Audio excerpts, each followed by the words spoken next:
Is that? Yee! We getting it, boy. What's good?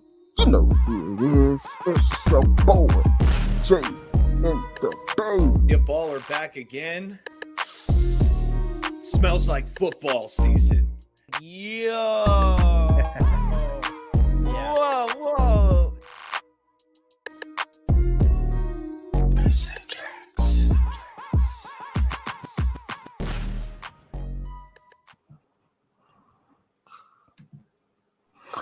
Faithful Niner Empire. What's good? You got the straight out of the Bay crew here tonight. Amin will be joining us shortly. Of course, we have Kelts Chronicles to my right, Bay Area Baller 18. And like I said before, Amin will be joining us shortly. And of course, yours truly, Jay in the Bay. Boy, we have a lot to talk about. Obviously, we'll be reacting to the Niners Raiders preseason game. And first, how's everyone doing today? Let's start off with Kelts. Hey, you know what it is, man. It's another blessed day, man. Above ground, man. Yeah, man. It's always good to link up with y'all. I gotta say that, man. So, hey, always excited to meet up with y'all. So let's get it. Let's go. Hey, the 49ers got their butts kicked yesterday, but that's not phasing me, right? It's the preseason. I'm feeling good, even though it is a Monday. But like Kelt said, I'm excited to be here with the fellas. Hey, it's football season. It's an exciting time of year, and I'm pumped up to talk some ball. Absolutely. I appreciate everyone in the chat. This is an interactive show. Feel free to leave your comments as we go through topics. Whether you're watching on Bay Area Baller 18 channel, Amin the Dream, Kelts Chronicles, the Straight Out of Bay YouTube channel, or Jay in the Bay, feel free to keep those comments coming through, and we'll definitely read those off. And actually, we got Jesus in the building. What's good? Jesus says Niner gang. Absolutely. We got Carcast in the building. Thanks for tuning in to the stream. We hope that you guys have a good time. Let's start off with some good news. Before we talk about the game, there was some news that came out today. The first news I saw was Brock Purdy. It looks like he's been cleared to practice without any scheduled off days. So obviously that's good news. He doesn't have any restrictions as far as him throwing.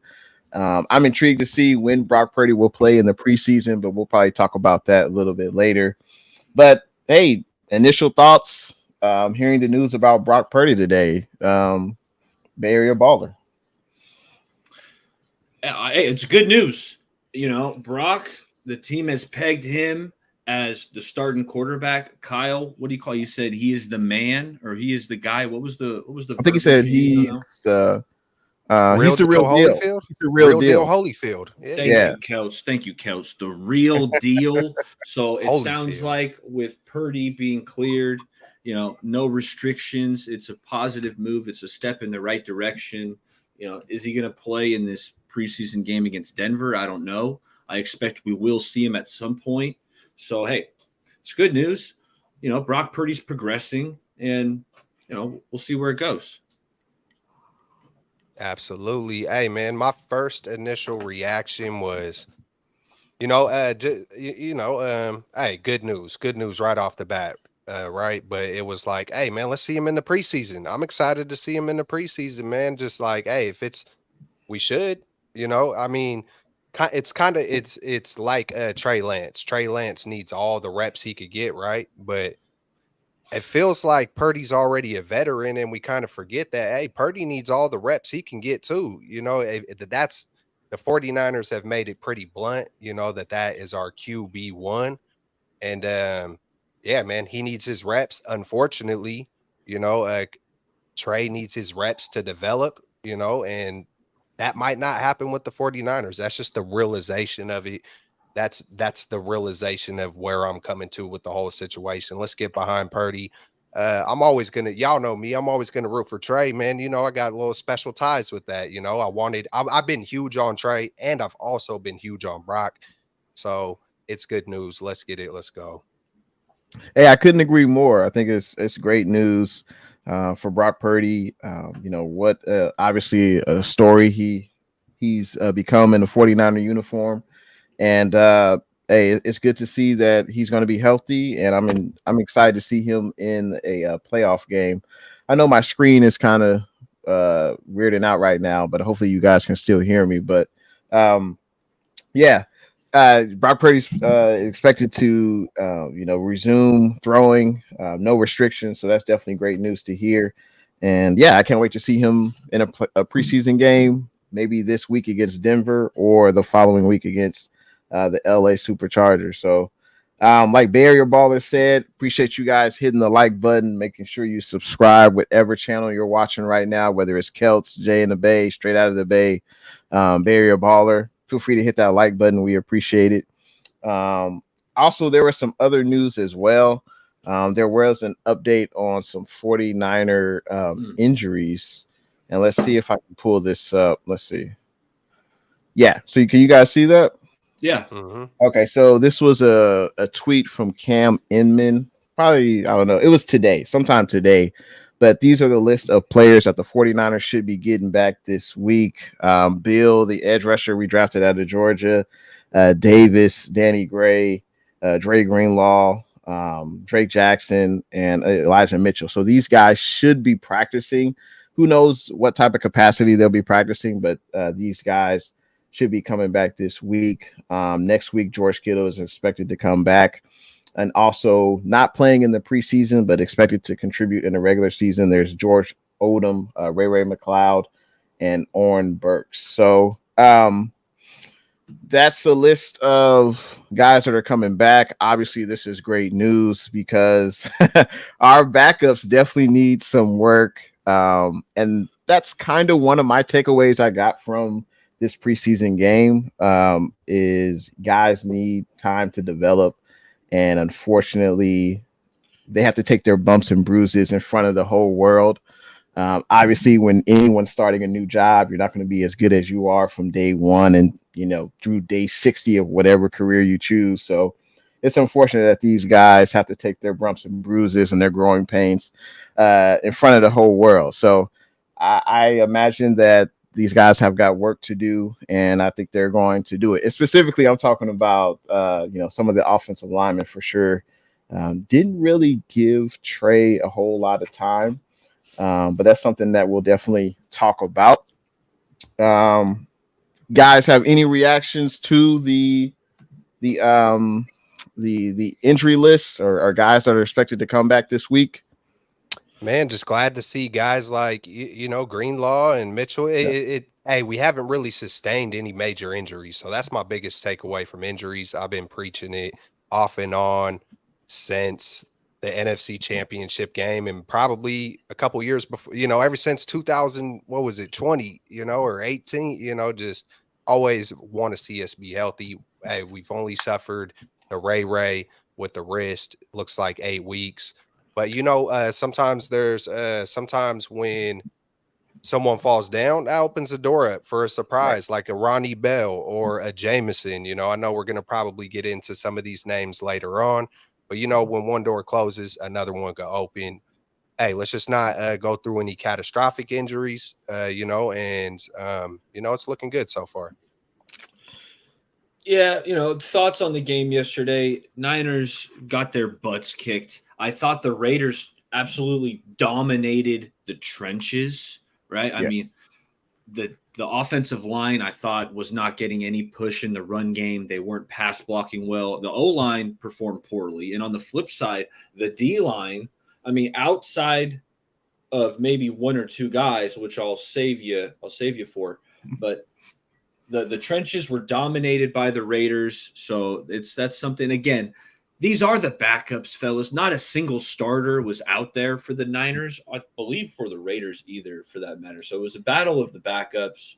I'm not going to overreact too much, but it was a butt kicking, and there was a lot of mistakes made, right? Obviously, Cam Latu got a ball punched out. Ronnie Bell dropped a pass. Thank you. I knew there was another big one. The Ronnie Bell dropped pass, the interception, a couple bad throws by Trey. So there were just a lot of mistakes made, a lot of stuff that can be cleaned up. But really, the trenches, I thought it was ugly. They started out the game slow. We know the 3 and outs to start the 49ers first 3 possessions. That's not good. So there's a lot of things to improve on. And I'll also mention, I thought defensively it was just like super vanilla. Like I didn't All see of it. one blitz. Like it was just the 4-man rush all game, and the backups were not winning. With the exception of Clelin Ferrell one time. So that was the biggest concern to me, was just the trenches got dominated. And then Moody, hey, just to add on, I thought we were just talking about injuries, but just to add on, man, hey, Moody missed the field. It just from top to bottom, it was pretty awful. It was pretty awful. Hey, there was the one pass to Bell where Bell did make that nice catch from Darnold. That was a really nice throw by Darnold, like what, a 30-yard completion, something like that. Great grab by Ronnie Bell. But from top to bottom, even Kyle Shanahan, in my opinion, hey, I know it's preseason, but just like when I see the Raiders, convert on 3rd and 1, I'm not sure if they converted at 4th and 1, but it feels like they were just executing even the quarterback sneak well. And we have our 3rd and 1 opportunity, and we're in shotgun, and just I don't know. There was just a weird feel to the whole thing, in my opinion. From top to bottom, coaching, players, protection. You already touched on the offensive line. We got straight manhandled and whooped on in every phase. Like kind of, it's preseason. It is what it is. Hopefully, we're getting all these damn mistakes out the way, because it was underwhelming. But hey, it's preseason. It is what it is. We're never going to be talking about this game probably ever again after tonight. Yeah. it was definitely tough to watch. Poor execution.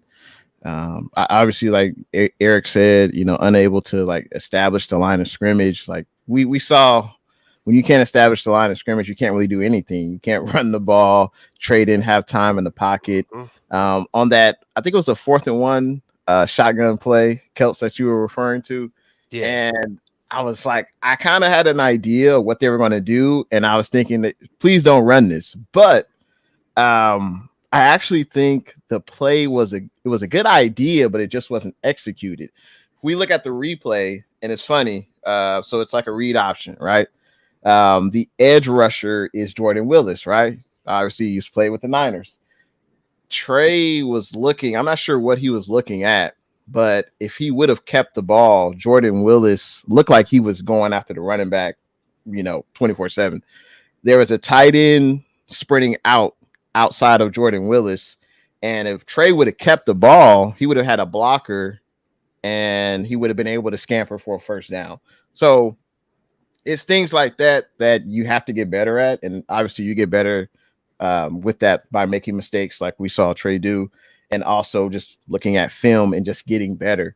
And I think we can all kind of agree that Trey just needs the reps. Hell, a lot of guys need reps. But when we're talking about like the offensive line, like we're expecting like day 2, day 3 guys to really be good, or at least have good moments, and we didn't really see that. So it was definitely a disappointing performance, but I guess you can only go up from here, and at least guys have something to really work on, in practice this week. It'll be interesting to see who plays against Denver. Obviously, most of the starters didn't play. I think the only starting defensive player was the cornerback, I think Isaiah Oliver. I think he was the only starting defensive player. And then offense, I don't think there were any starters. So we would love to hear what people in the chat, how you guys felt about the game. Feel free to leave your comments in the chat. We'll definitely read them out. But we got to talk about Trey. And I don't think I gave you guys this question before the show, but I just thought of it a few minutes before the show. If you had to describe Trey Lance's performance in one word, what would it be? And who wants to go first? I will go first, and I'm going to describe it I got to do it in a couple words. He weathered weathered the storm. Weathered the storm. Weathered the storm. And you got an expression. You got an Because expression. it reminded me of, or it didn't remind me of, but it made me think of the Tampa Bay and Chiefs Super Bowl. Like, Mm. how well did Patrick Mahomes play versus that Tampa Bay defense when the floodgates were open and Patrick Mahomes is running for his life? You know, I don't know what Pat Mahomes' stats were, but I'm pretty sure Tampa Bay put a beat down on the Chiefs in that Super Bowl, if I remember correct. And if we were like looking at Patrick Mahomes off that one game, we could be sitting here like, I don't know, man. Was that the floodgates that opened or is he a bust? You know what I'm saying? And like, how dare I say Pat Mahomes is a bust? You know what I'm saying? But that just goes to show when that offensive line isn't straightened up, some bad things can happen. We all, I think, took turns pounding the table on this offensive line. This isn't the starting offensive line. But at the same time, if a few pieces go down during the season, we got a little glimpse of what we got back there. You know, Zakale, you know, was one guy who I don't know why he had his hand so close trying to make the block where he just ran free on Trey Lance. And you know, with Trey Lance, I think it was, you know, you were talking about the play where he could have took that zone read option, and maybe he's a little hesitant. Hey, he hasn't taken a snap in 300 and something days. Yeah. He's coming off an ankle injury. It looked like he didn't want to run as much. He wanted to Mm. show, and a prime example was the jump pass. In the past, in the past, he would have taken off. He would have took that ball. He would have been gone with it. He wouldn't have tried to, you know, that was probably his most impressive throw. He did the jump pass, and I was surprised by it. I was like, oh man, I thought he was going to run. He didn't. And so that kind of showed me he wasn't trying to run. He didn't want to run. Maybe, hey, you know, I'm a pretty tough minded individual, but I know I would be a little nervous about someone falling down on my ankles after, you know, 300 plus days. You're coming off 2 surgeries. You want to focus a little bit more on protecting yourself. You know what I'm saying? So I think he was shaky. I seen the shakiness.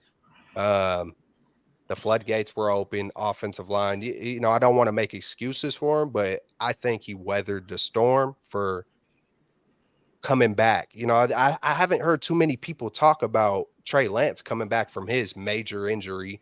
You know, we hear it all the time with Purdy, but hey, Yeah. Trey came back with a major. And as there's a lot of people who say, hey, well, your arm, it's different. No, man, if you have multiple surgeries, I don't care if it's your back, your arm, your leg, your head, whatever. You know that's significant. Period. Arm, leg, what you know. So I just look at it in the totality of it that um he could have did better, obviously, but he could have did a whole heck of a lot worse. Like I've seen quarterbacks with that kind of pressure fold like a cheap freaking tent and throw 2 picks, you know, throw 2, 3 picks, look underwhelmed, walking off, you know, looking defeated, deflated, you know, and he looked like he weathered the storm. I'll just keep it like that. Hey, I appreciate that expression. I gotta say, what's good? What's good, Amin? How you doing? Yee. You're muted. I think you're muted, bro.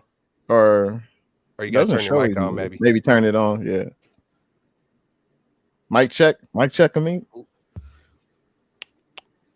Well, we'll come back. We'll come back to Amin. Well, first off, Amin wanted to Yeah. say he just got back from basketball Can y'all- practice. can y'all- There we go. We good. Nah. A little bit. Hey, how Go ahead. was your trip, Amin? It was nice. It was nice. We visited a couple of cities in Spain: Barcelona, Granada, Cordoba, and a couple Ooh. other cities. But it was nice. We had a good time. Nice. So I got to ask you. You know, Kelts had a beautiful expression for Trey Lance's performance, but can you sum up Trey Lance's performance in one word? I mean, not in one word. That was actually, so I don't know if I can sum it up in one word. What did you think of it?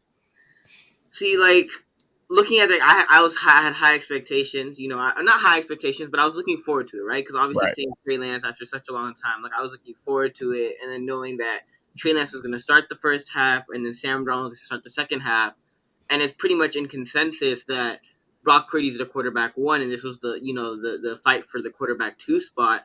But I was excited, right? After not seeing Trey Lance for a really long time coming off injury, I was excited. And after the first couple of 3-and-outs, I mean, it wasn't looking, so good. And some of it you could say is the offensive line's fault, but some of it's also, I would say, is Trey Lance's fault if I'm being realistic here, because sometimes he just holds the ball way too damn long, and I feel like he'll see something, but then he just won't trust to throw the ball, and he'll like do this little weird he'll do this weird pump fake, and he hesitates, and then he won't throw the ball, and he ended up taking a couple of sacks by doing that, and I'm like, Trey. And I get why in his head why he might not want to do that because he doesn't want to make a mistake. But it's a preseason game, man. Like if you see something, trust your eyes and get it out there. Another thing with Trey Lance is that even on that touchdown that should have been an interception, Trey Lance sometimes gets the ball out a little bit too late. Like that ball should have been out 2 seconds, 3 seconds before, but he throws it a little bit too late, and it was almost an interception. So while I do think Trey Lance's performance wasn't great, I don't think it's all necessarily his fault because the offensive line, obviously didn't protect him on multiple pass attempts. But Trey Lance also, you got to trust your eyes and you got to get the ball out faster. And you can't do this little hesitation thing that you did. He had a couple of nice throws to Chris Conley, I think it was, through in the middle of the field for like a third down conversion. So he had some really nice throws, but you got to trust your eyes and you got to get the ball out way faster. And he just didn't do that. Another thing with the whole Trey Lance performance is that, Sam Darnold obviously looked a whole lot better. And a lot of people are like, Sam Darnold, even Greg Papa came out today, and even though I disagree with a lot of the stuff that he said, he was like, Sam Darnold was so great. He's going to give Purdy a run for his money. And I obviously would expect Sam Darnold, no offense, to look better than Trey Lance because Trey Lance hasn't played football. This is his first game back after almost a year of not playing. And Sam Darnold's been in this league for so long. If you go back and probably watch Sam Darnold's first preseason games or his first couple of games with the Jets, you could probably see similar stuff between him and Trey Lance in the way that they, read things. Sam Darnold's been in the league for like 3 or 4 years now. So, of course, I would expect Sam Darnold against backup guys to look a little bit better and see the field a little bit better than I would Trey Lance. Obviously, wasn't a great performance. I still believe in the kid, still rooting for the kid, but it obviously wasn't great. I'm not blaming it all on him. A lot of it was the offensive line, but a lot of it was also him. He has to get the ball out quicker, and he has to trust his eyes.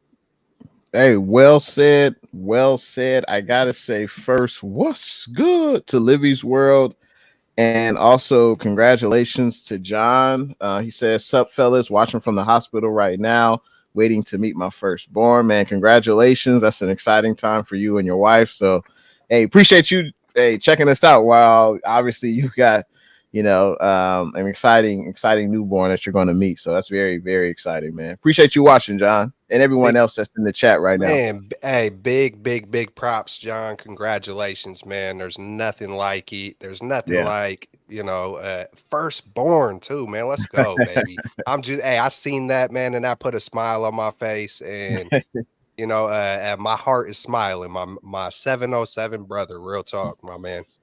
Hey, that's absolutely. big time. Congrats, John.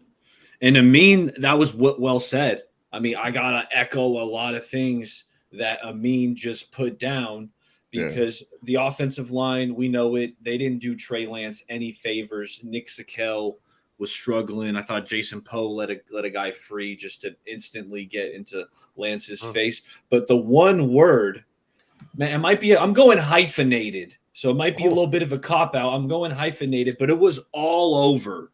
Okay, that's my description of Trey Lance. It was all over because, the offensive line let him down. He had dudes in his face. He made some mistakes. But like Amin said, Lance made some really nice throws. And there was a couple throws to Conley, post routes, 20 yards downfield, right on the money. He hit Fumagalli a couple times. I thought Fumagalli looked pretty good out there.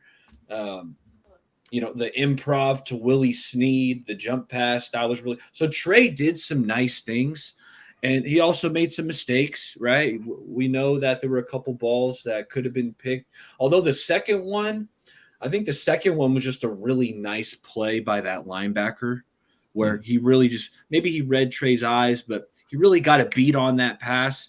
And, he was fully extended. It's not like Trey threw the ball right to him and hit the linebacker in the chest. No, the linebacker made a pretty good play. So, my description was, Trey Lance's performance, it was all over.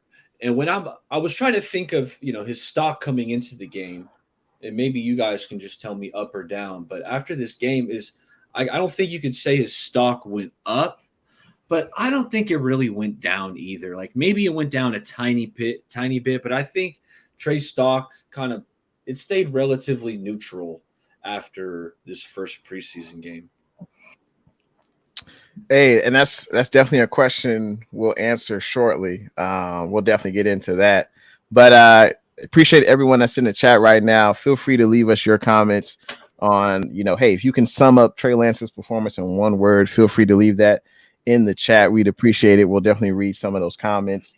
For me, it was, and before I say, I echo everyone's sentiments. Trey did some good things. He still has room to grow. He showed his mobility, able to escape pressure, still deliver a catchable ball, but he was indecisive. And when you see the other quarterbacks, they know where to go with the ball. And there were times when Trey Lance, there was a guy open, but he didn't, as Amin said, he didn't trust his eyes. Like there are certain plays where it's about timing. It's about, hey, you have a 2-step drop. You need to get rid of the ball to your first read. And granted, we don't know what his first read is. We don't know all the intricacies and all that, but it's clear that certain pass plays were called that he needs to get rid of the ball quick. He needs to know what the defense is going to do pre-snap and make a decision and get rid of the ball. And that's something that we haven't seen consistently from Trey. So he was a little erratic, but I just chalk that up to, I mean, sure, he's nervous, right? We've said it. He hasn't played in a year. He's coming back from injury. But it was good to just see him out there. Hopefully he gets another half. I don't know how you guys feel, but I want to see him get at least another half to play in the next 2 games. I don't see why not. He needs the reps, especially if he's going to be a part of this quarterback room for the near future. So I just want to see him get reps.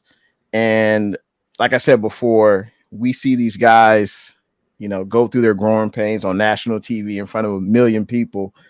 And he's got to get better. He's just got certain things he's got to work on. And, hopefully we see some type of progression where he's getting better. But the only way we see that is if he gets snaps. And he hasn't gotten that, throughout his career so far. So my one-word performance for Trey is indecisive. And hopefully he gets better at that. So Terradome says, be clear, everyone. Trey went 11-15, 66%, and a TD with an offensive line that can't play dead in a Western. That's pretty good.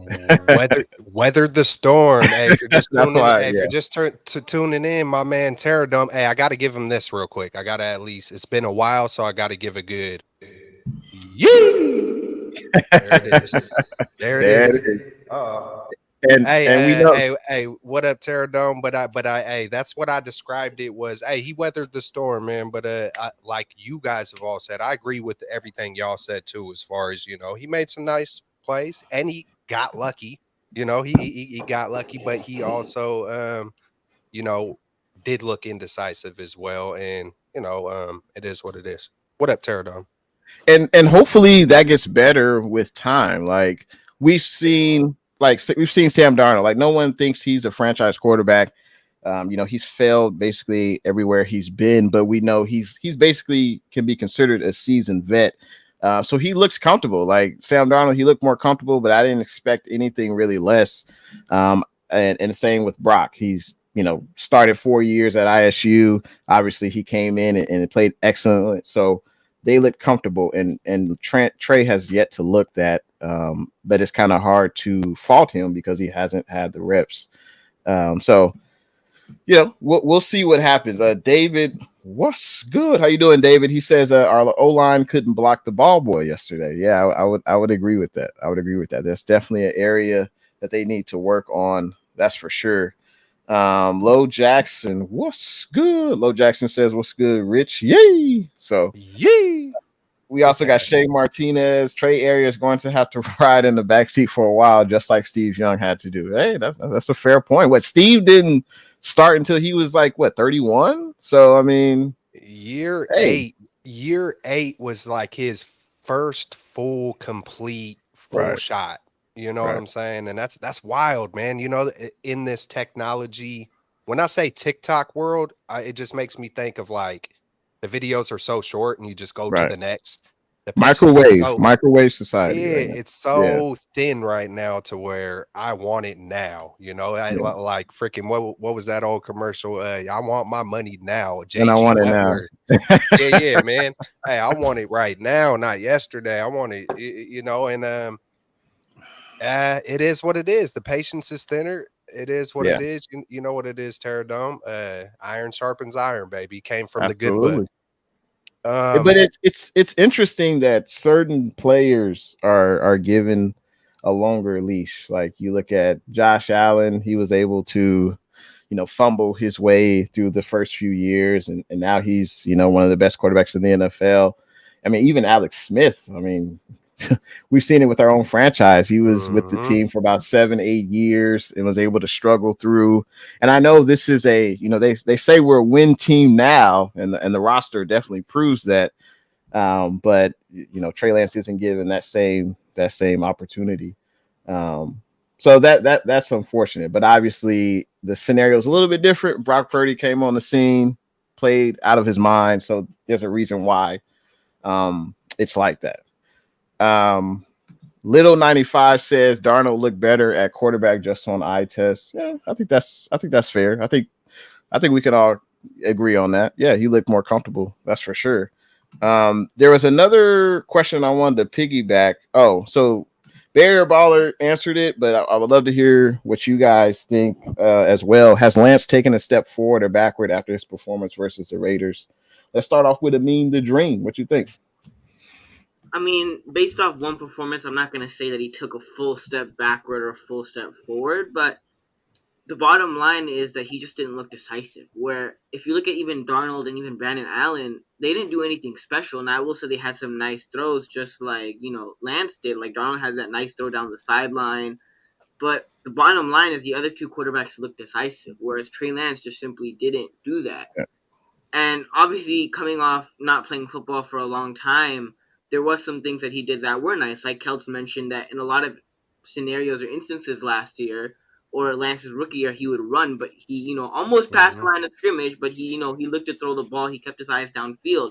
So there is, in some sense, there is development, right? There's, some things that he improved on, but the bottom line is that Lance just has to be a little bit more decisive and has to get the ball out a little bit more quicker. Like Baller Mhm. also mentioned, the offensive line didn't do him any favors, but he has to get the ball out more. He has to get the ball out quicker. He has to be more decisive. But based off just this one Raiders game, I'm not going to say that he took a full step forward or a full step backward. There were things that Trey Lance needs to improve on, but there were also things that watching this game you could tell. Okay, Trey Lance, there's differences from him last year and this year. So there are some Mhm. improvements, but there are also some things that Trey Lance needs some work. Yeah, I think it's too. Hey, that's a great point. As far as you know, I also it's like I don't want to. I'm not saying this to make an excuse for him, but he did retool his mechanics. So you factor in the injury. You're gonna feel some kind of way your first time coming back from an injury like that, and then with the retooled mechanics, how much is he in his head? And then with the controversy, how much is Trey in his head? As far as because it looked like he kept those mechanics intact in a real game. Kyle Shanahan was the guy who said, "Hey, you kind of can't retool. You're going to revert back to who you are." I seen the mechanics look sharp. The mechanics look sharp. He showed, the willingness to stay and try to throw the ball and not run. And, who knows how much that contributed to, the injury and vice versa. So, it's kind of, it makes me feel like an incomplete. It's like I would love to see uh, 2 straight games at least of Trey Lance. Let's just get him into a flow. The 49ers already start off slow. You know what I'm saying? They start games slow, they start seasons slow. So it's like I would love to see him play, in multiple games back to back to really get a true feel. Like, I think you mentioned earlier, Jay, he took 300 and something snaps in college, 100 and something in the NFL. Who knows? Darnold might have a couple thousand attempts by now. You know what easy. I'm saying? It's Yeah. just it's a weird situation, but at the same time, I don't want to get into the Purdy thing yet. I think I have a kind of I think I'm getting a good feel on why Purdy is being viewed the way he is, or not viewed. I think I found out a little bit why Shanahan trusts Purdy a lot more than Lance, and I think it just really comes down to quickness. Just fleet of foot in Kyle Shanahan's system. I think it calls more for being quicker. And that's what Purdy is, man. And I'll just leave it there for Baller. Yeah, thanks for teeing it up, Celts. One thing I did notice that I enjoyed, that I liked, it was a positive, was the speed of which that Trey was throwing some of these intermediate to shorter passes. Mm-hmm. Like he didn't miss a single. Well, I know he missed one to the sideline, but it was really, I think he was just kind of throwing the ball away. But really, he didn't miss any layups. And I thought he was hitting a lot of his guys in stride, whether it was Conley or Fumagalli. And sometimes with Trey, one of his problems was the velocity. Like he was it was all out, high speed, every throw, which sometimes even Debo said it at a press conference recently. He's like, Trey used to throw the ball hard, like a lot. And what I saw yesterday was a nice speed, a very catchable ball. So, like you said, Kelts, it is nice to see his new mechanics hold up, because you practice it, but during a game, that's what one of my coaches used to tell me, as a baseball player, you practice what you're working on, you work on it, but during the game, you just play. And adrenaline.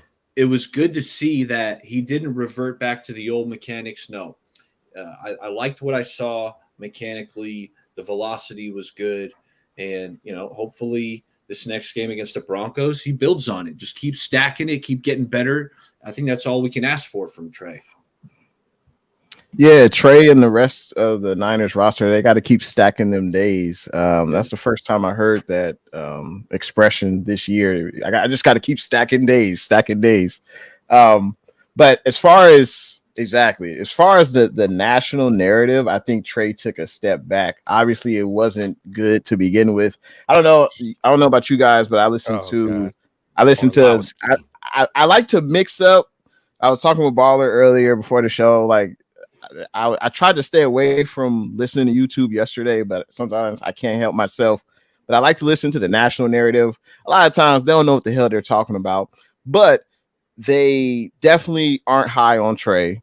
And I guess it's fair reason. He hasn't proven to be the guy, and that's what he was drafted to do. So I think from a national perspective, he did take a step back. But as Kels mentioned, we live in, it's what have you done for me lately society. It's a microwave society. So if Trey plays much better, this week against Denver, I think he could regain some confidence, maybe in the national media, even though he doesn't have to prove anything to them. But I think as far as a national perspective, he took a step back, but he can easily, he can stack them days if he plays a good game against Denver. Bear Baller mentioned some positives, and that's definitely something that we want to get into. The entire game wasn't negative. There were some guys on both sides of the ball who flashed, and Carcass, he brought up Chris Conley looked good. Ronnie Bell looked good. There were definitely some guys who stood out. Now, I had a question for you, gentlemen. Is there a bubble roster player who you think made the active roster as of yesterday based on their performance? Can I touch on the media thing real quick? Yeah, absolutely.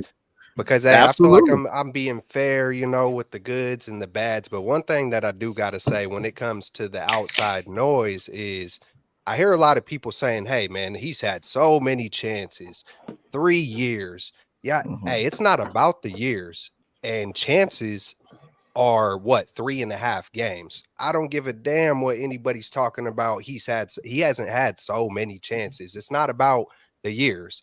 If you've been in the league 10 years, which you should never be in the league 10 years and play 3.5 games, but it's like just an Orlowski coming out talking, whatever he said was basically writing them off.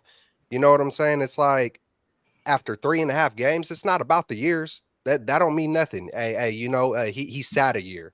You know, he got injured for a year. It is what it is. You know, I just had to get that little part off because it's just like some of the narratives on how it's twisted when it comes to Trey is just whack. Just like what you said, Jay. They don't know what the hell they're, you know, whether it's for clicks or whatever it is. It's like, and it's unfortunate. It's like, hey, like I mentioned earlier, it's like, hey, for Shanahan's system, the quickness of, you know, on your feet and the delivery, that just seems like it's stronger than anything that Trey can do right now. And it's all understandable. But this narrative about him being a bust, he's 23 years old, 23, 3.5 games. Like, to anybody, man, you are not logical. You're not thinking logical.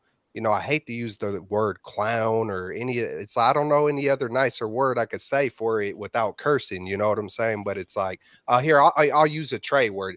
They're bozos, and they are straight up bozos, like real freaking talk. Like, you know, that's it. I had to get a No, little bit off on that one. What's that? I ain't trying to play, devil's advocate here, but But you are. Okay. let's play devil's advocate for a second. Come on, baby. See, a lot of people think with the Trey hate, and some of it you could say arguably is racism. Some of it you could say is racism. Some people just straight up don't like Trey Lance. Some people just Some straight of up. it is. Some of it is straight up racism. But when I look Yeah. at the national media and certain people, not everybody, but certain people, and I look at what they have to say about Trey Lance, when I look at it from the perspective, because I like to look at the why. I like to look at why certain people, or whenever a certain situation happens, I like to look at the reason why somebody might say certain things or do certain things. When you look at the national media and some of these guys, like the Orlovskis, like the Colin Cowherds, right? Like some of it might be, racism or other motives, but when you look at this Niners team and you look at with Jimmy Garoppolo and how he quote unquote wins, and how you look at when Jimmy Garoppolo also got hurt, Nick Mullins would be able to win certain football games, or C.J. Beathard. Now they don't watch every Niners game, so they don't know. But especially going back to last year, when the national media looks at a guy like Brock Purdy, who is Mr. Irrelevant, and that's the only thing he was known for until that Dolphins game, and he comes out and beats the Dolphins, and he goes on this huge streak, and we make it to the NFC freaking championship game. When you see a guy like Trey Lance struggling, for example, yesterday, the national media looks at it from the perspective, not every guy, but if I was the national media, or if I were people that aren't Niners fans, that don't watch the games, that don't always, pay attention or are fully invested with the Niners, from my perspective, I would say if a guy in the 7th round, who was the last pick in the draft, quote unquote, Mr. Irrelevant, could come in the Niners system and win football games and take them to the NFC Championship game, why can't this one guy with 3 in the first round, this guy Trey Lance that you invested 3 draft picks for in the first round, who's your 3rd overall pick, who was supposed to be your franchise guy, why can't he come in and play and win you football games? But when you look at the bigger picture, right, as a Niners fan, I'm like, he hasn't gotten that many reps. Brock Purdy's played 4 years of college. He played at a D1 school in Iowa State.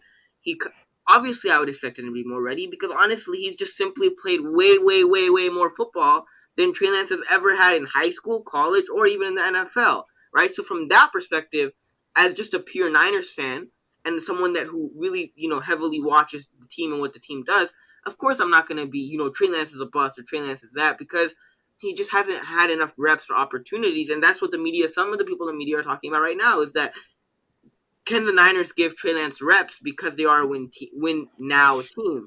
But when the national media has this whole perspective of Trey Lance as a bust, some of it is just pure hate and racism. But when I look at it, so one of the reasons why I do think they say the things that they say is because when you look at a guy like Brock Purdy, who's played way, way, way more football, that's why I think he's more successful right now with this Niners offense, and he just looks more comfortable, more decisive than Trey Lance does.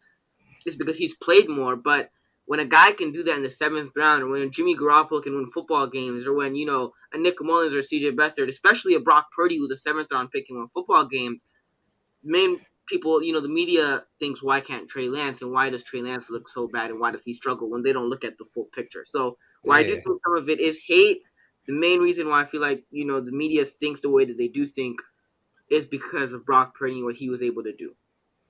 Absolutely. Yeah, I agree with everything you said. And, the national media, they're never going to pull up a stat saying Trey Lance has never even played 2 consecutive games, the full games. I think it's been, he played the Chicago game and a couple of, drives in Seattle. That's the longest stretch of consecutive games he's played. one and a quarter. So it's you're never going to be able to be labeled a winner. You know what I'm saying? If you're not playing, and it's unfortunate, or not really unfortunate because hey, man, we got a treasure in freaking Purdy. Hopefully, I hope he is the real deal. I truly hope he is the real deal. So it could kind of put an end to looking for the real deal. You know, we've been on the search. And then Kyle, man, with the whole Jimmy was the best since Steve Young. That's a whole different story, but I'll stop there. I would say just like training camp stats, like completion percentage and all that, context matters. And I think it's low hanging fruit to just look at a guy who was picked third overall and say, well, he hasn't gotten the starting job yet. He must be a bust. Like if you just, that's how I think the national media look at it, because they never talk about, like Kel said, oh, he hasn't played 2 consecutive games. He hasn't, been a starter. He's had injuries. Basically, he didn't have a rookie season. Jimmy G was there. So he basically only was given the opportunity one time in his second year, and then he got hurt the second game. So, but they don't mention that. So I think it's lazy. I think it's easy clickbait stuff. And I think that's just what it is. It's low hanging fruit, and it's the easy thing to do. It's easy to just say he's a bust, get him out of there. The Niners made a mistake. It should have got Mac Jones and all this stuff, but there's context behind that. So I think that's why I think it's on the organization. Right? Trey Lance didn't pick himself. Right. The 49ers went out and went up and traded all that for the third pick and drafted Trey, who we knew he was coming off a COVID year. He didn't play. You know, he started one season in 1AA. And even then, fellas, I watched the North Dakota tape. He was a glorified Tim. They were using him like Tim Tebow. Trey's, I think he's more talented than Tim Tebow. Tim Tebow couldn't throw a lick, but he was running just all over the place. I mean, he was running dudes over. Like he didn't slide once in college. Not one time did he slide. He was running through people. But, you know, the Niners picked him with all that inexperience. So rather than call Trey a bust, I'm looking at John and Kyle or whoever pounded the table for him and said, hey, you know what? That's on you. Yeah. How can you have a win now team and you get a developmental project? Makes no sense. And that's why sometimes I do turn to Kyle. Like Kyle has done phenomenal, but it's confusion. That when I use the words confusion, it just doesn't. It's kind of like someone, it's like, I feel like Kyle's like, why be smart when you can be a genius? And just kind of, I feel like he kind of took Trey and was like, oh, dang, he's not as quick on his feet as I wanted him to be. Or, oh, I don't know. I feel like he got who he wanted because people say, oh, he never really wanted him. I think he did get who he wanted, but I think I think he should have, and you know, of course, I know I'm not smarter than Kyle. I know I don't know more than, but you would think that Kyle would have molded his system just a little bit to fit Trey's attributes and what Trey can do well. And I think like maybe Kyle was like, nah, like maybe he wanted to try to change just a little bit, but Kyle ain't going to change nothing for nothing. Huh? I thought he did. And then start using them like a fullback. But I thought that's what he wasn't using Jimmy Garoppolo like a fullback. I think that's what Kyle's evolution was. The triple option, we heard about it in practice all the time. Yeah. They also, Trey and Kyle both came out and admitted, we know he's not faster, stronger, or bigger anymore. They both, Trey and Kyle, on separate times beforehand said, hey, we know. And I was like, did they say that to the public and then turn around and flip the script and still try to do it with the trickery, confusion that Kyle does? You know, you could see him even on 4th and 1 versus the Raiders stressing in a preseason game on a 4th and 1. Like, it's not this serious. Just do the sneak. If it doesn't work, it doesn't work. You don't got to overcomplicate it. Sometimes simplicity is the key, but I'm sure some of Kyle's confusion and or brilliance is what makes the Niners win all these games. You know, and I'm not just sitting there crapping on Kyle because he is absolutely great in a lot of areas, and then he absolutely sucks in some areas. That's just my opinion. But that's the thing, though, and you guys hit the the nail on the head or the hammer. I don't know the exact saying, but you said it right. I mean, that's the thing, though, is that okay? Like I'm a huge I watch Hard Knocks from time to time, and whenever I'm watching Hard Knocks, on pretty much at least one of the 5 episodes, the coaches in their meeting room they have NFL Network or something going on. Everybody in the media before that draft, everybody pre-draft, months before the draft, a year before the draft, we're saying Trey Lance is a project. Trey Lance is a project. Trey Lance is a project. Trey Lance is a project. The same thing that they're saying about Anthony Richardson on the Colts right now. Anthony Richardson's a project. He has a huge ceiling, a really high ceiling, but he's a project. If you're a win now team, why would you draft a project, right? So you can't necessarily blame Trey Lance, and that's the thing. Everybody's like, Trey Lance is a bust. He sucks. I'm like, he's not performing necessarily the greatest, but you can't put that on Lance because, like you guys said, it was John Lynch and Kyle Shanahan's decision. They moved up. That was all their decision. Then it was also their decision who they wanted to draft. So you made the decision to give up the assets. You made the decision on who you want to draft. And it wasn't like you had one guy there. It was 3 guys in Justin Fields, Mac Jones, and Trey Lance. So it was your choice also to pick which quarterback you wanted. And if the one guy that everybody in the national media, Mel Kiper, all those guys were saying is the project in this draft that needs reps, that need time to develop, it was always Trey Lance. And if you're a win now team, my question is, why would you go out and draft Trey Lance? And if you were to draft Trey Lance, which is what the Niners did, you have to give him reps, right? Like the Bills drafted Josh Allen, but the Bills gave Josh Allen years to develop and they gave him multiple reps, right? And he became Josh Allen, and now he's their franchise guy. But if you're a win now team and you drafted Trey Lance and Niners fans and, the media are bashing him because he hasn't developed and become, in his year 3 with the limited reps and opportunities that he's gotten, I mean, you can't really put that on Lance because it was the Niners front office who made all those decisions. And if you know you're a win now team, and if you also know you're a win now team, why wouldn't you go out and get Matthew Stafford or go out and get Aaron Rodgers or go out and get, a win now quarterback that you could win with now? That's what the Jets did, right? They drafted Zach Wilson, but that's what the Jets did. The Jets know they're a win now team. That's what the Jets did. The Jets didn't, stick with Zach Wilson and say, we're winning a Super Bowl. Nah. So if we're really looking at it, we want to point fingers. It's John Lynch and Kyle Shanahan who you got to point some fingers at. And Kelts, you also said, I mean, I feel like Kyle, if you have a quarterback, you kind of want to mold your system a little bit, just a little bit, to some things that he's good at. Installing him and using him as a fullback is not using him and utilizing him in the best situation. Kyle Shanahan molds the offense in a way for Jimmy Garoppolo or Brock Purdy, because the offense is just built around what they're good at, right? You look at Jimmy Garoppolo in specific, the offense is catered to what Jimmy's good at. Kyle Shanahan isn't calling Hail Marys and 20, 30-yard passes down the field because he knows Jimmy can't hit that. It's a, timing game. The offense is predicated around timing and short throws for Jimmy Garoppolo. So you molded the offense in a way for Jimmy Garoppolo in order for the offense to be efficient and for him to be successful in the offense. Yak Bros. Yak Bros. Where with Trey Lance, I don't think you necessarily did that to the best of your ability or to the fullest. You just used him as a fullback and said, that's where we're going to utilize him. Otherwise, the offense, if you really look at it, it's pretty much the same except for, we might see Danny Gray go down the sideline for a 30-yard, 40-yard pass and Trey Lance hits it in the preseason sometimes. Or there's a little bit more play action.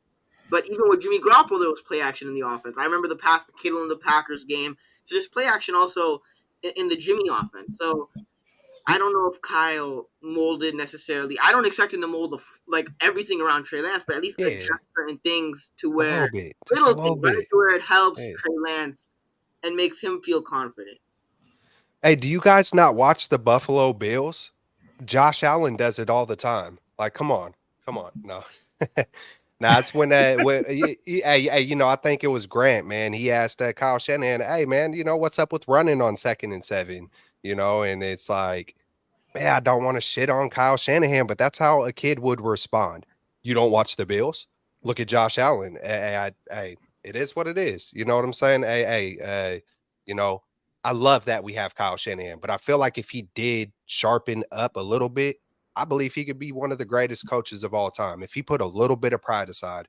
But to each their own. We all got our opinions. You feel me? Hey, he's done magnificent. But one thing Jed York did say we don't hang championship banners. We don't hang all these banners after he let Harbaugh go. Jed York said, "Hey, you come at me. Hey, we hang Super Bowl banners. No, we don't. Not with you don't, Jed York. Your uncle, your uncle might have. Your uncle might have hung championship banners, but and then Jed said, "Hey, hold me personally accountable." And this is part of it. You hired this man and you're afraid of him. Almost everybody's afraid of Kyle Shanahan for what? What is that? What? Like what? You're not going to, what? The Cabo click will be ruined? Like, I don't know what's going on sometimes. Like, it feels like Grant is the only one that will lightweight yoke up on him and ask. And it ain't even like tough questions. It feels reasonable. Hey, bro, you ran on 2nd and 7. Is that something you kind of plan on doing more? It's and for him to get defensive like that as the leader of 1 of 32 in the whole world, you know what I'm saying? I just feel like it's a little weak. That's just my opinion. Hey, I think sometimes people want to be liked, and that's why they ask those easy questions. I think that's what comes down to it. But good thing, GC asks the tough questions. He asks questions. I mean, it's not even really tough. It's just not easy questions. It's just stuff that the fans want to know. But some beat guys and girls are afraid to ask that. So fortunately, GC asks those questions. But we got to move on to the next topic. I referenced this a little bit earlier. There was some good performances in yesterday's game. There were some guys who flashed on both sides of the ball. So I had a question: which bubble player, in your opinion, made the active roster yesterday based on their performance? And I got to read a few comments. And feel free to leave those comments in the chat of guys who had excellent performances yesterday, who flashed. I think Carcast had one. For some reason, the comments aren't. Oh, there we go.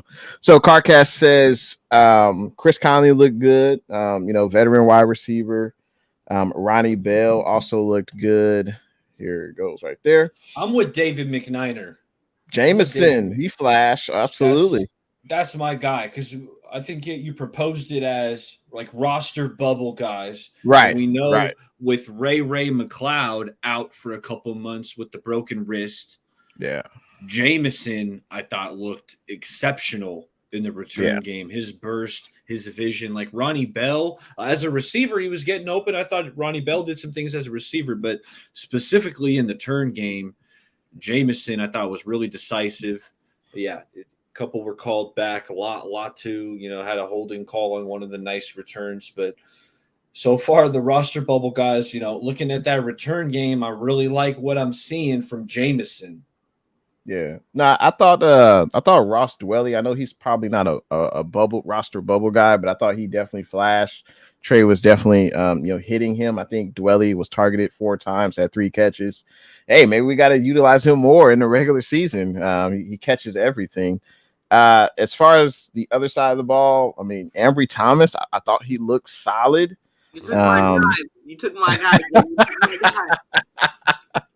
Hey, I thought he wasn't great.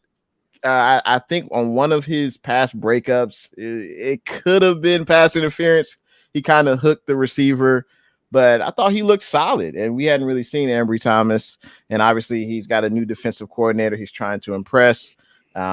And I thought he looked solid. He had a few pass breakups. There was one where, the Raiders receiver just dropped the ball, but at least he was there. He was in the vicinity. He was right on the receiver's hip to at least try to contest the ball. So not sure if Ambry is going to make the roster, but he's definitely a roster bubble candidate. And I thought he put his best foot forward in yesterday's game, and let's see if he can, continue to improve on that. What say you? Who wants to go next? Kelts or I don't want to take, just in case Amin might say somebody. I don't want to, there's only a couple left, I think, but go ahead, Amin. I got my guy. Let's see if you hit him. On the offensive side, I might go Ronnie Bell. I don't know if he's a lock to Damn it, Amin. I don't know if Come he's a on. lock to make the roster yet, but yeah, he had a good showing yesterday. He had a really good showing yesterday. And on the defense side, it was Ambry, right? Regardless, it wasn't amazing. but it was solid. And when you look at Ambry Thomas, I've been very critical of Ambry Thomas. Didn't like the pick, and a lot of Niners fans were criticizing Ambry Thomas. But it was a solid performance. And usually when you look at Ambry, you're like, another pass interference call Ambry. Ambry can't cover this. He's getting blown out by this receiver. But it was a solid performance. And one thing that you didn't mention, Jay, was that he had one play. It was like a third and one and a fourth and one. And he like just ran in there and he like stuffed with Kerry Hyder on the tackle. Yeah. Tackle for loss. Yeah, absolutely. Right? So in that sense, right, like I thought Ambry Thomas probably had his best performance. And this might be a hot take, but his best performance with the 49ers that I've seen in all the games that he's played for the Niners, even though it's not a lot, but you know, he definitely gave the Niners a reason not to cut him. And he definitely had a solid game. Now, hopefully he can stack that up in the remaining preseason games and continue to have strong performances, but Ambry definitely made somewhat of a case yesterday with his performance. Absolutely. Hey, I was gonna say Ronnie Bell. You know that was, you know, I was gonna say Jameson. I was gonna say Ronnie Bell. You know, the two guys that, you know, are probably in that, you know, category of stepping up for Ray McLeod. But trying to think on defense. Hey, we see you Carcast coming through with the I think you said Farrell. You know what I'm saying? He got the sack on his old team. You know, TDP, he wasn't, you know, he did you know what I'm saying? But you know, just looking at it, you know, I'm gonna have to go with McCrary Ball on the defense. That's man, he just I think he's a dude who can take it. I think that was my prediction a long time ago. Oren Burks looked like he was the one suiting up first for practice. So we'll see what's up with his injury. But I think McCrary Ball could definitely be that. What is it, Will or not Will? Sam linebacker, whatever it's called. I think he was playing Mike. It was either Mike or Will. No, but I'm saying you know, once this regular season, once Fred's in there. Oh yeah. You know, so I'm looking at McCrary Ball, you know, Bell, you know, with how underwhelming the game is, it's kind of hard. You know, I heard Kinlaw, he looked okay at first, and then I haven't really watched. My eyes weren't focused on that on the all 22 and all that, but you know, we'll see with, you know, Kinlaw. I'm trying to think who else we even got in there. Hey, one thing I did want to touch on was Oliver. It doesn't, you know, with him playing, the starters weren't supposed to play. So Oliver, you know, it looks like that position could be up for grabs with Womack or, you know, I'm thinking, okay, we got you know, it's either Womack or who's maybe Quantrez Knight. Quantrez Knight might get some snaps in the slot. And I'll tell you, Kelch, if I could jump in, I was locked in on Javon Kinlaw. Okay. That big boy, when he was out there, I had my eyes on him. And to be honest, I'm one of the few people that I've heard I had stock up on Javon Kinlaw. I know I saw he took himself out of a run gap where, the Raiders did gash him up the gut. The Raiders were finding some open running lanes, you know, between the tackles. Someone said it was like the Eagles. So elaborate, baller. That's what I heard someone say. I saw one snap for sure. Kinlaw, I don't know where the hell he was going. He was going the opposite way. They're running right at him, and he's like going this way. He was going to find Grant, bro. Besides that, I was locked in on Kinlaw, and I saw him pushing the pocket, moving dudes. He was moving the guard back, moving the center back. And that in itself, fellas, I took as a win because my expectations for Kinlaw are really low. Like, I was like, man, I don't think this dude's really going to give us anything this year. But to see him go out there and kind of push the line of scrimmage, it was a couple times. It was 2 times. And I even rewound it. I had to go back and back. Is that Kinlaw moving bodies? And it was. So I had Kinlaw in the stock up, but mostly because his stock was so low to start with. And then, Cleveland Farrell, Carcast mentioned him. He had the sack out. He, faked outside, went back inside. It was a clean rush. Also had a nice run stuff. Like Farrell, definitely stock up on Cleveland Farrell. Just in response to Kinlaw, I mean, I don't think he recorded a stat. Like, he didn't have a tackle. But a quarterback hurry or nothing. But he wasn't out there a ton, but he moved some bodies on a couple of snaps. Yeah. He was the leverage from what I seen. The few times I did lock in on him, the leverage looked good. You know that's what I didn't see where he got blown or got pushed back or running. He was going the wrong freaking way. Yeah, I guess with Kinlaw, and I'm not trying to like talk bad about him or whatever, but he's a first round talent, and he's going up against like backup. Yeah. He should lightweight be dominating, right? Man, I mean, especially in practice, man, they said he was looking unstoppable. So I was like, kind of juiced for it. But appreciate that comment, Low Jackson. Yeah, appreciate that. Just about that. Hey, props to our man Low. He used to go by Low the Truth. Our man Low. I just want to give all 4 of y'all content creators big props for breaking down the game. Y'all's perspective is 100. Appreciate that. Hey, one other guy on defense who stood out to me, it was another linebacker, number 50. I believe he was a 7th round draft pick, Jalen Graham. He was tied with McCrary Ball for tackles, 6. They led the team in yesterday's game. And one thing I noticed was he was just really aggressive. He's like I don't want to say Dre Greenlaw, but he kind of was, especially when he had that roughing penalty. But I like those guys at the linebacker position, like guys that are always like, running 100 miles per hour. You kind of have to like tell them to calm down. I'd rather have that type of guy than a guy that you're worried they won't bring it every play. And that's definitely what I noticed from Graham. He was in on a lot of tackles. He was good against the run. And I just liked his aggressiveness. And he was a 7th round pick. And we've got good depth at linebacker. I know Oren Burks, he's battling an injury, so they're expecting him to come back week 1. But it'd be interesting to see how many linebackers we keep, on the roster, on the active roster, maybe 4 or 5. I'm sure one of the guys will play special teams as well. So, but he definitely flashed. Number 50, Jalen Graham, that's for sure. Hey, speaking of someone who we didn't mention, who I think is a lot to make the roster, Cameron Latu. Tight end number 2, Cameron Latu. Training camp. He was the talk of the town at training camp. Forget Trey Lance. I mean, Cameron Latu at training camp. Then yesterday's preseason game, he recorded a stat also, unlike Javon Kinlaw. Cameron Latu, he also recorded a stat. 1 fumble. I mean, he got on the stat sheet. So, and a penalty and a holding call on one of Jameson's nice returns. Yeah, tight end number 2, Cameron Latu. Yeah, he's a lock. He's a lock at this point to make the roster. Man, I mean, he's a 3rd round pick. They kind of have to, right? I mean, he's not going to get cut. Man, I want to hear on all the guys who you thought did not do well. I mean, because I love the way you paint the picture of just like how the grass is greener.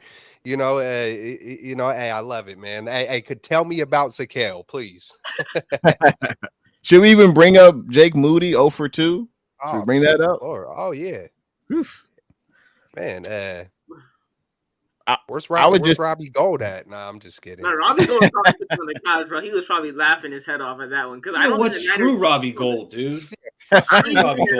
He didn't want to be here. I want to be back home in Chicago. They don't want you, dog. They don't want you. Man, kick rocks, come on, bro. Dude. Kick freaking rocks. Real talk. And this thing, though, even the commentators were saying yesterday, the commentators were like, Robbie Gold's field goal range, he had to get in the 35. With Jake Moody, they were like, with Jake Moody, you got to go in like the 45 spot, and you could probably kick the field goal. And he was missing from like 40 yards, and I'm like, Jake, man. Hey, was it nerves or something? Because he was nailing him. He was nailing in 60-yarders. Yeah, they were like, it's got to be nerves. It's got to be nerves. Down the middle, down the pipe. Yeah. I mean, the 40-yarder was right there. The 40-yarder didn't miss by much. And then the 58-yarder, like, I was excited for it. You don't. Yeah, I agree. Me too. I was excited. Was like, that you attempt. Like, you're not attempting too many, 58-yarders, because if you do miss it, the other team's getting really good field position. Like at the end of a half, like you go for it if your kicker's got the leg for it. So I'm not going to overreact off of Moody. Obviously, it's not ideal. At the second game, I'll tell you what, Jake, you better start making some kicks. Otherwise, by game 3, we might be seeing some Zane Gonzalez. How you looking? Hey, real talk. Hey, man. For real. Hey, especially the way we play football. I know with CMC and Brock, it looked a little different. We were starting to lightweight dominate, but it feels like the past few years, it's been a game of inches with the 49ers. Even though we have winning records, it feels like it's been a struggle, and those field goals freaking matter, even though I hate field goals. Like, put it in the end zone. Come on. Damn. Hey, Amin has got to head on out. But man, it was good seeing you. Appreciate you making out to the show today, man. Appreciate it. You have any parting words? You got anything going on your channel? In the next few Subscribe days? to I Amin. gotta start back up. I've been saying it like for like the past couple of months, but I gotta really start back up.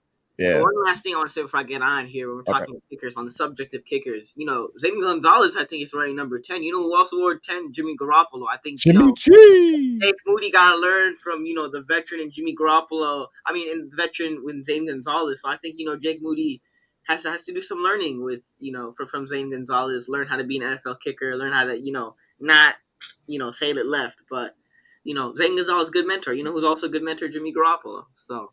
And they both were number 10. They both were number 10.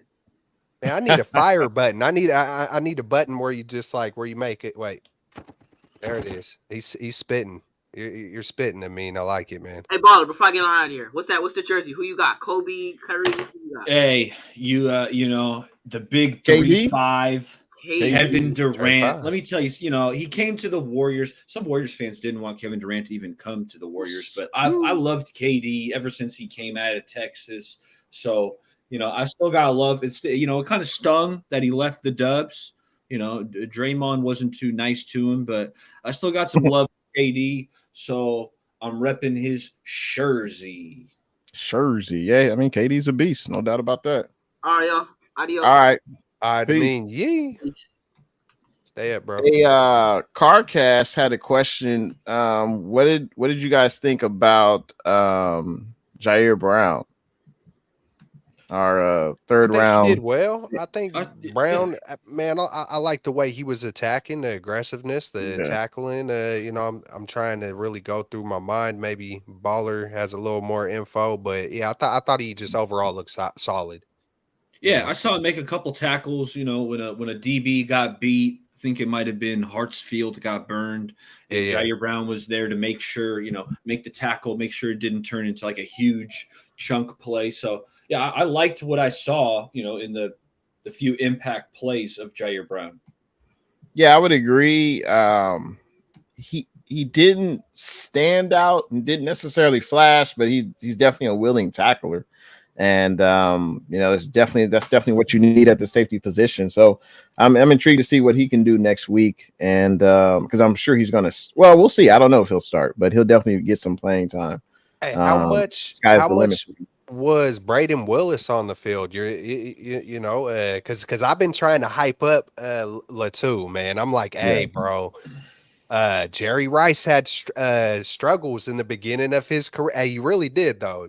Jerry Rice, the GOAT, man. He struggled holding on to the ball early in his career. Yeah. And we seen how that turned out. And then I always use Steph Curry for the Kinlaw. Like, hey, Steph Curry almost got traded. Thank God the Milwaukee Bucks doctors, didn't trust Curry's ankles more than the Warriors, because that's ultimately what kept, Steph in the Bay. And look, Kinlaw isn't Curry. Latu isn't Jerry Rice. But my point of that is just the patience on, hey, let's see if these guys can improve. Let's see if these guys could get better.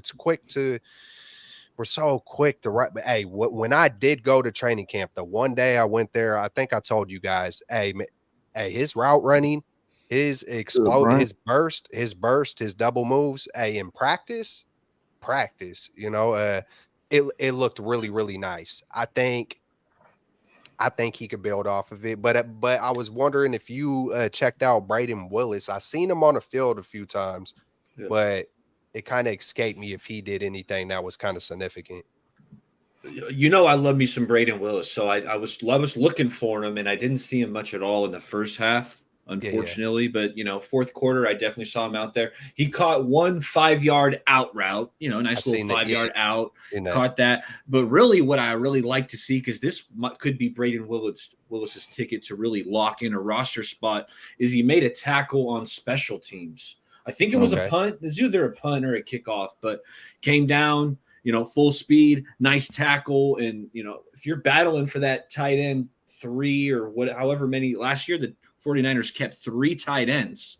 And that's why Jay, with the struggles of Latu, I know it's a, late third, man, but the way he's looked, you cannot just gift this man a roster spot. I don't think the third round value, if it's a second round, then I think you're probably locked in. But at the end of the third, like if you are just not good and there's straight up Charlie Warner, Ross Dwelly, Braden Willis, these guys are straight up better than you, then I could not gift Cameron Latu a roster spot.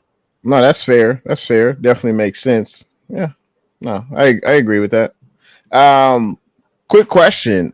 We know about Ray McLeod and his injury status, expected to be out 2 months. Who should be, if you had your druthers, who should be the 49ers return specialist? And we could go with. I think it's Jameson. I'm not gonna wait. I mean, it's Jameson. Hey, because go ahead, Kel. Jameson. Hey, man. I'm glad you brought it back up because lightweight prepping for the show. I had in my head. Here's a little hot take, but not really, because we're starting to hear the rumblings. Jameson has that little bit of a feel of the next Jordan Mason. That's just the way I'm kind of looking at it. I know it's different positions, but that's undrafted free agent. Yeah. And we're notorious for, the 5th rounders, the 6th rounders, Mr. Irrelevant 7th round, and Jameson just looks like he's going to be that underdog. He's that football player. You know what I'm saying? Real talk. A Jameson off top. Let's go. What's good, Double L? Good to see you, Luke Luna. Good to see you, man. Hope all is well. I want the fastest man on the Niners roster to get some run, and that would be Danny Gray. I want to see him be our return specialist. And Jameson is great. He's definitely flash, but I just want to see Danny Gray out there. Just get the ball in his hands and let him work. Let him run. That's one of his best attributes. So I would want to see Danny Gray. I know he hasn't done it.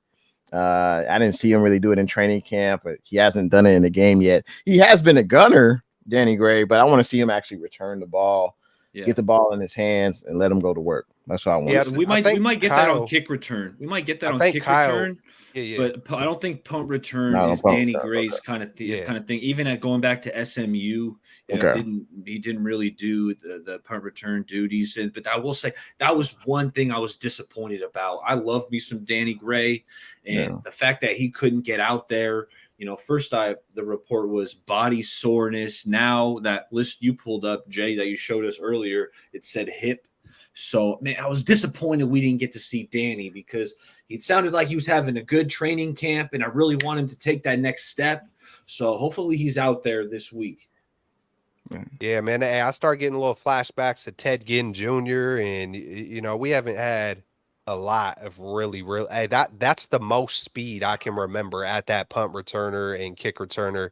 And I miss it, man. As soon as I just envisioned that speed, when was the last time we had a punt return or kick return? I feel like I need to go research it. Teddy Ginn Jr. Probably. I wouldn't doubt it, man. And that's too long. I know the NFL is evolving. It's kind of changing a little bit, but hey, man, let's get the return, man. Hey, let's get the return game lit, hyped up, man. Let's bring it back. As we go through the comments, Low Jackson says, I want to see Danny Gray run some end arounds. Exactly. We saw Ronnie Bell do that, and a lot of people have mentioned in the comment section Ronnie Bell, and he's definitely a physical guy. That's what I noticed for sure. He was breaking a few tackles against the Raiders yesterday. And he could be, obviously he's a roster bubble guy, being a 7th round pick and at the wide receiver spot, but hopefully he makes the roster. He's definitely made an impression on me. So looking to see more of him. Let's see. KD, what's good? And to everyone else in the chat, thank you guys for joining us. Feel free to hit that like button, subscribe, How much time y'all got? Y'all want to go another 10, 12 minutes? Y'all good or? Oh yeah. Oh yeah. All All to the right. good. Okay. Let's see. Luke Luna says Ronnie Bell just got hired, and let's be honest, fellas, Bell is built for this system. He's playing like Ayuk as far as the route tree and catches go. He flashed for sure, He's saying ballers. and he can contribute on Let's special be teams honest, too. fellas. And he can contribute on special teams. So, Hey Jay, the one topic I want to make sure that we hit on are Absolutely. areas that need improvement. Sure, let's do I that. know, because there was one thing that I had to mention because it was infuriating. I was getting kind of mad, albeit it was just preseason game number 1, but it was the fact that the linebackers were absolutely horrible in pass coverage. Like, I agree with you. Jalen Graham was really good in the run game. McCrary Ball, they were making plays sideline to sideline. Yeah. But so many times the Raiders were running play action and our linebackers were just sucking up to the line of scrimmage. And you had some tight end who, I don't even know who the hell he was. Fotheringham. Who the hell is this guy running wide open? It was like these tight ends were running open, receivers running open right into the vacated areas of these 49er linebackers. So I thought the linebackers played good in the run game. I thought they were awful in pass coverage, covering grass, not covering anybody. And that's what makes me appreciate what Fred Warner does so well. I mean, Dre Greenlaw does it pretty good too, and I'm talking dropping into zone coverage. Fred Warner is the best at it in all of the league. You see him running down the seam with CeeDee Lamb, like, you know, Fred Warner, kind of that safety background that he played at BYU, it really shows off in zone coverage. And I thought yesterday the linebackers, they weren't guarding anybody. Absolutely. Hey, man. Hey, I hear you on that one. I'm gonna watch this game again for sure, and I'm gonna be, for the things I didn't see, I'm gonna be looking out for these things just so I got a better feel for it. But we heard a lot about LeBourne, if that or The running Laybourne. back, yeah. Yeah, man, he gets 1 carry, but then we see Jeremy McNichols, and he gets 4 carries. The running backs as a whole were underwhelming. Yeah. You know what I'm saying? But hey, man, we've heard so many good things about LeBourne. It's like, how come? Hey, that's a perfect time to, hey, let's see what he could do. Who knows why we didn't get to see it? I was disappointed we didn't get to see Drake, Jackson. But I can't wait to see. I see someone say, "Hey, we need opposite Bosa." I know, Baller, you've been pounding the table on that. Hopefully, man, and I've been the opposite on that. Of course, I've been a big homer on, our guys are, we're gonna have a triple-headed monster back there, but hopefully that doesn't come back to get us. And the O-line, I see people, we didn't get to see the starters, but the depth. Man, it was kind of sketchy. And who was on the who was playing tackle position? It was Jalen Moore, right? Jalen Moore was out there. Jalen Moore and Pryor. Pryor was out there. Jalen Moore, but it feels like it was more interior. The pressure. It feels like it was more on the Zaquel, Poe, and then who was it? Feliciano was out there. At center. Yeah. It's we're gonna see. Yeah, the O line as a unit, I mean, it was just piss poor. It's just hard to establish anything when you either have pressure on the quarterback or if you can't open holes for the running game. So yeah, like you said, Kels, the running backs definitely didn't really flash. It was good to see Jordan Mason out there and TDP get some run. But they didn't really. I think the longest run of the night was by Ronnie Bell. And I think with the running backs, I think it was under 10 yards for the longest run. So they just couldn't really get in the rhythm, couldn't really get anything going. It's funny, me and Baller talked about earlier before the show that I think we only ran the ball, what was it, 9 times in the first half? Yeah, Trey Lance was 7 runs. The stat I heard was 7 runs and then 20 dropbacks. Right. Trey Lance. And the thing that I didn't like is with the pressure being the way that it was. The pressure, all right, the pressure was the way it was, but we're doing play action while we're not having no success running the ball. Typically you want to have a little success running the ball, then hit them with the play action. Like, come on, Kyle. Come on, man. I don't want to get into conspiracy theories or whatnot, but it's like, it just all felt awkward to me, man. Just we're not running the ball, but then we keep on doing play action while the I would, pressure, is going crazy on us. So it just all had a weird little vibe to it, I would love to see the breakdown of Trey when he's in the pocket throwing versus when he's on a rollout after a play action fake, because it seems like he might be a little bit more comfortable rolling out. Maybe there's a defender coming at him. He makes a quick decision, or just rolling out and being able to survey the field better. But it seemed like the play action was working. It seemed like I would love to see the breakdown of how many completions he had. But obviously, like you said, Kelts, they did that several times, and it seemed to be working. I mean, they kept doing it. I guess Shanahan felt that was better than just having Trey take a snap and stand in the pocket and survey the field, because he wasn't making quick enough decisions. So maybe the rollout was better for him. I don't know, but it would make sense if we're able to run the ball. It seems like that would be more effective.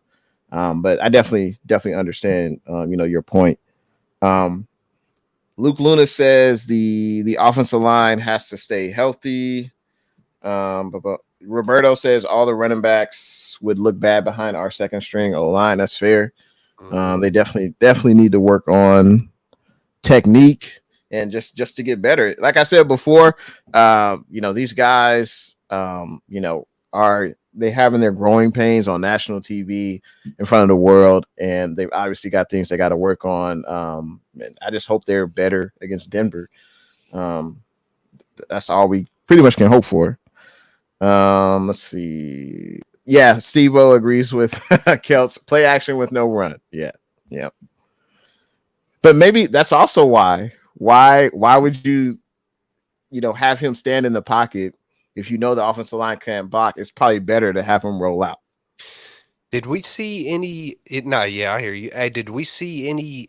If it, in the past, whenever the rush would be coming in like that, it feels like there would be designed just quick hitters, whether it's a quick little bubble screen or right. a quick screen. It feels like it was just very vanilla. The one screen that I thought could have been a big play, Jordan Mason dropped. Yeah, he did. That was one. Yeah, Trey had a nice little touch on it, and it was the blockers were there. Yeah, I felt like it could have been a big play, but Mason put it on the floor. Mason took his eyes off the ball. Yep, he tried to run before he caught it. Hey, I don't think we touched on Sam Darnold too much. I know he didn't have a lot of passes. No. Yeah, let us know, Kelch. Talk about Sammy. Yeah, talk about Sammy. I thought Sam looked smooth. I thought Sam looked pretty dang smooth. Hey, I think that, hey, it looked he looked decent to me. I said it from the very beginning, man. I'm pretty sure it was the show we did that, I hope we don't ever have to use him, but if it does come to that, I wouldn't be surprised if he does really well. I just wouldn't. I don't care about all the ghost talk and what he did with the Jets, and he's bound for an interception, this, that, and the other. He's got talent, man, and you just never know. We talked about it earlier in this show alone that, Steve Young, he didn't get his full shot until year 8. And when he was on a Tampa Bay Buccaneer team, Steve Young, that's crazy because that's what freaking Kyle Shanahan called him. Why can't he be Steve Young? But Steve, hey, he was throwing a gang of picks, with the Tampa Bay Buccaneers, and I'm not saying, Sam can be the franchise quarterback, but what I am saying, he looked good to me out there. You know what I'm saying? For his first reps. And like Amin said, he has played 55 games. He's the most experienced quarterback, and for his limited reps, he did well. He did well, real talk. Let's see. Hell of a ball to Ronnie Bell. I mean, that was right in stride. That's how I think that was Sam's first throw. Like he came in the game. It was beautiful. What's been the reputation of Sam in training camp, right? It's that he's just been checking down. He's playing ultra conservative, and then he gets in the game. Boom, 40-yard bomb right in stride to Ronnie Bell, and I'm like, all right, Sammy D. I would say about Sam, I wasn't surprised. I mean, he's a seasoned vet. That's how I would expect him to play. I guess the thing that's kind of marred his career is just the turnover. So he'll look good. He'll make some throws. He looks comfortable in the pocket. He wasn't flustered at all. So was I impressed with what Sam? No, I wasn't impressed. I just that's what I would expect from a guy who's probably got over 1,000 passing attempts, been in the league more than 5 years. That's what I would expect. So, Low Jackson says sarcastically, did Sam throw a touchdown? No, he did not. Let's see. Luke Luna, Trey started doing quick hitters, didn't they? And that's when the ball started moving for Trey. Yeah, like Baller mentioned earlier, the first 3 series were 3 and outs. And then it really didn't pick up until like that 4th series where they were able to move the ball down the field and Trey threw a touchdown. But, at least that's what the stat sheet says. But, hey, sometimes that happens. Luck was definitely on Trey's side. That's for sure. But we appreciate everyone tuning in tonight. Do you guys have any more topics you want to bring up? Anything we didn't talk about? Yeah, man, I'm excited to see if I know it's preseason, and if he does get in there, it'll only be maybe 1-2 drives. Who knows? I don't know if fully cleared and no days off means that's an automatic in on the preseason. I'm not sure exactly what that means. I guess that's to be determined, but I think it would be pretty cool to see what Brock Purdy does, and then Trey Lance come in and him get his couple of drives. It'd be cool to see both of them get a freaking half. You know what I'm saying? But hey, you can't. Like I used to sing to my son. You can't always get what you want. You know what I'm saying? And it's you got to try sometimes, and you might get what you need. Wow. Hey, bro. That was a I good wasn't one. sure. Hey, I was caught in between whether I really wanted to sing it or not, man. I'm gonna leave that. I'm gonna leave that for a super chat. I'll leave that for a super chat, I man. think you made the right call. I think you made the right call. Hey, man. I'll let it out one time. I don't think I heard it yet. I'm a skeptic, Kelts, until I see it. I come from hard times, man. I used to have to sing it to my son often. Nowadays, it's a little bit different, but it humbled him well. You can't always get what you want, but yeah, man, I would love to see that from Brock and Trey. But hey, it's a good thing. It was a good day. Unfortunately, we didn't beat the brakes off of the Raiders, as my good friend Jay in the Bay would say. Man, I can't wait to hear that too, man. We need to beat the brakes off somebody pretty soon. We'll be hearing that early and often in the regular season. I think I can say that with confidence for sure. Hope so. I hope so. Hey, same here, man. These slow starts, man. The stressful struggle season. Hopefully we ain't seeing that. But yeah, those are my final thoughts. We appreciate every single one of y'all coming through. Low, Luke Luna, Steve-O, Bryant, all you guys. We see you guys coming through, checking us out. Is the link in the description on all our channels? Or hey, sub us all up. No. Y'all know where to find us. I got y'all's link in my description. Hey, the link is in the description. Go shoot everybody love, man. That's how we do it over here, man. We're just trying to keep it spreading. Hey, faithful, hang in there, man. At the beginning, middle, and end of the day, whether you're a Trey guy, a Brock guy, I know there's a lot of bozos out there, who like to spread hate, create drama, do all this stuff, man. Leave that for the bozos. You know what I'm saying? You can have your preference, but hey, man, these guys are both 23. They're both great young men. Let's support our Niners to the fullest. And y'all know I've been hyping up Trey Lance since before we drafted him. But hey, man, Purdy's QB number 1 for me and mine. I'm gonna get fully behind Purdy, like starting right now. You know what I'm saying? I get on Twitter and I let my sense of humor come out in certain ways, or I paint pictures in certain ways and have a little fun with Twitter. But hey, man, I'm getting behind Purdy to the fullest, and that's just the way it is. That's the way faithful roll, man. Whoever QB1 is, and then I'm still rooting for Trey. Still wish Hope he does well. And Sam Darnold, seeing Ghost, all that stuff, man. Hey, let's keep it lit, keep it together, stay safe, stay blessed. Good stuff for coming through. Baller. And this is going down every Monday because when it's football season, Niner season, straight out of the Bay, our Monday show, it's live. Tonight it was at 7:30, so it might be at 8:15 later on. After Monday Night Football, we'll be going live. So those of you watching, put the notifications on because I'll put this show up with any other 49er show out there, man. I think these guys, Amin and myself, I think we're giving you all we got. And I'm going to end it with this. This next preseason game against the Broncos, it's on Saturday, fellas. It's on Saturday.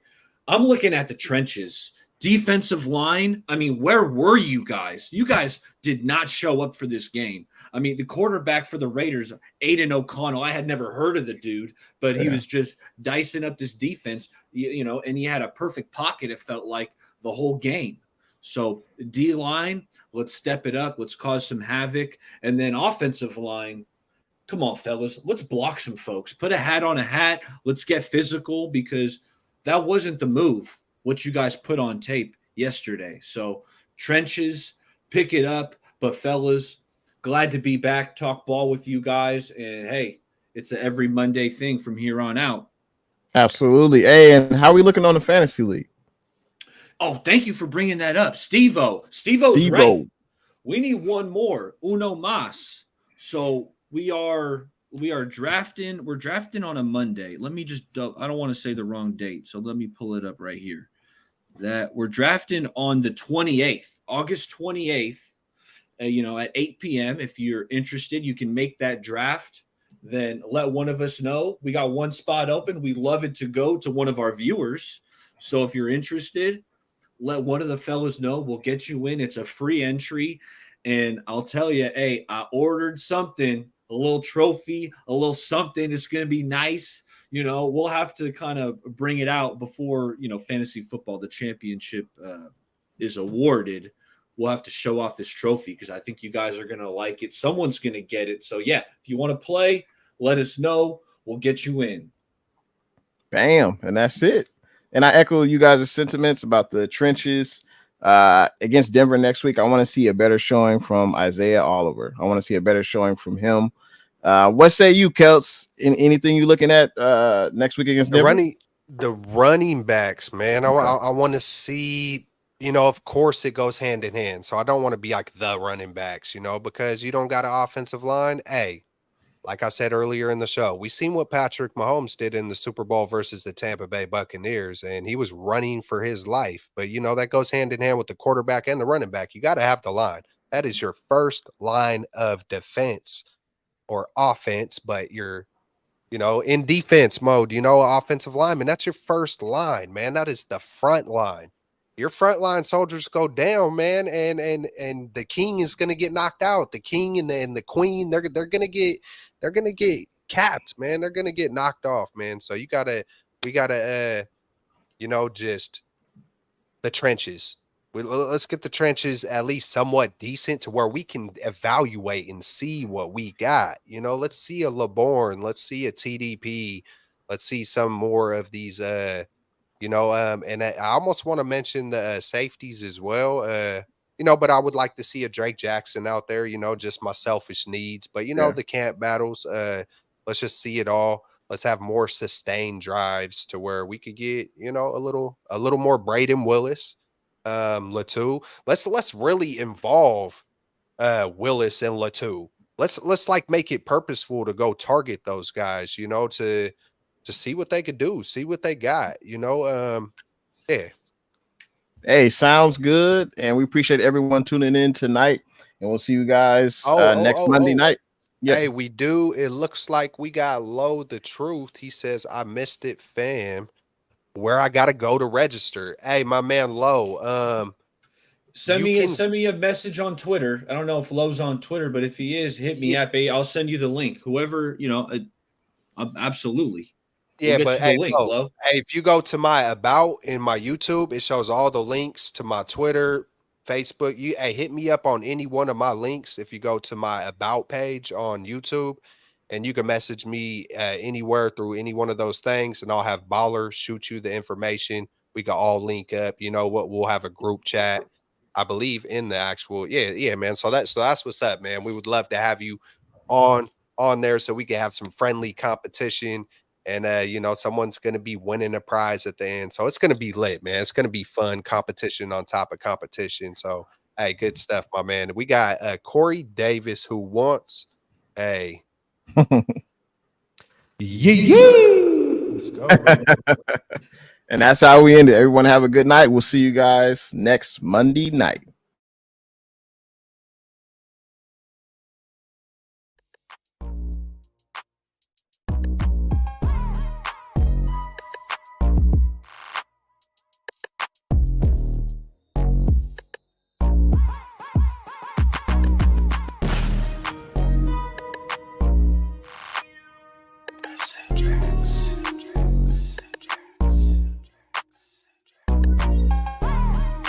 Rise up. Yee! We getting it, boy. What's good? You know who it is. It's your boy, Jay in the Bay. Your baller back again. Smells like football season. Yo. Whoa.